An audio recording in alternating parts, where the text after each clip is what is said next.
5 years ago in Rabat, the Ethiopians won 2 out of the 3 medals, with the Kenyans taking the silver and the Ethiopians taking the gold, the bronze, and also 4th place for what that is worth. And the underway. Indeed.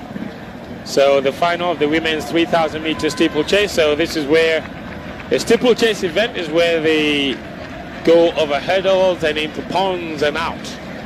And as Sami said, it's always a tactical battle between the Kenyans and Ethiopians. And this is one of my absolute favorite events, but the Ugandans have also come into the picture in recent years in terms of the long distance and middle distance events. But Kenya had dominated it for many years, and Ethiopia broke their resolve. Because for over 40 years the Kenyans had not been beaten in the steeplechase events. They completely dominated it event after event, and especially at the African Games where they had a stranglehold on this particular event. And as you mentioned, tactical event, you can see already that BEATRICE CHEPKOECH is running from the front, sitting at the front with the rest of them. And at this stage, you can't read too much into it. The Ethiopians will start bunching up very quickly and communicating with each other, and we expect the Kenyans to do the same. But the Ethiopians have been more effective with their teamwork. We saw yesterday that in every single one of the races, they ended up taking gold. So the Kenyans, who've already won 2 gold medals today, the second of which was won by the incredible Mary Moraa, with her accelerating finish in the 400 meters, would be looking at getting one on the Ethiopians in the distance races. Absolutely.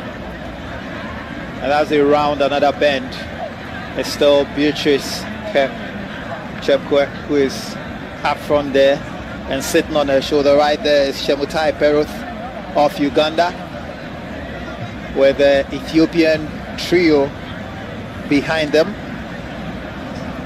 led by Sembo Al-Ago. And they've built about a 30-meter lead over the Ethiopians. It's going to be CHEPKOECH and Chemutai, as it stands now, who are contesting to win the gold medal. And we are in for a treat. We are in for a treat. That is the 32-year-old Kenyan against... And there you have the bell for the final lap. And here we go. It's CHEPKOECH away from Chemutai. CHEPKOECH still in the lead by no more than a few meters. I mean, there's very little to choose between the two sides. CHEPKOECH is staying within the inner lane to ensure that the distance she is going is shorter, but Chemutai is sticking with her. And who is going to make the big move? That's the big question now. With about 150 meters more to go, it's going to be CHEPKOECH against Chemutai at the back straight.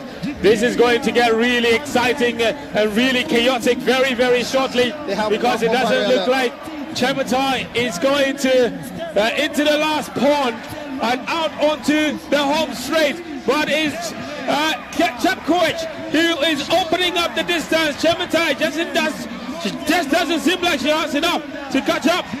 This is the last barrier. She can see the finish line. Oh my word, the Olympic champion is coming. But no, the world champion has seen that, and she has sprinted to the finish line. And I can tell you that that time is a game's record. 9 minutes 15.62 seconds is faster than the 9 minutes 32.99 seconds that Bosibori ran in Algiers on July 20th, 2007. It did look slow from the beginning, but in the end, it was the two champions shoulder to shoulder, with CHEPKOECH just having that second wind that Chemutai didn't have. And she went past her when it mattered most after the last barrier to clinch the 3rd medal of the day for Kenya and win the 3,000 women's steeplechase. It's revenge against the Ethiopians who left her for dead. in the 5,000 meters that she led for so long. And that's what you get when an Olympic champion and a world champion get onto the track.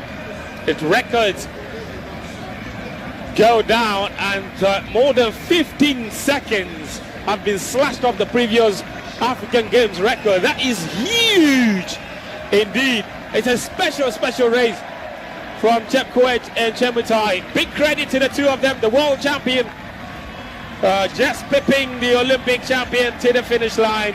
And you can see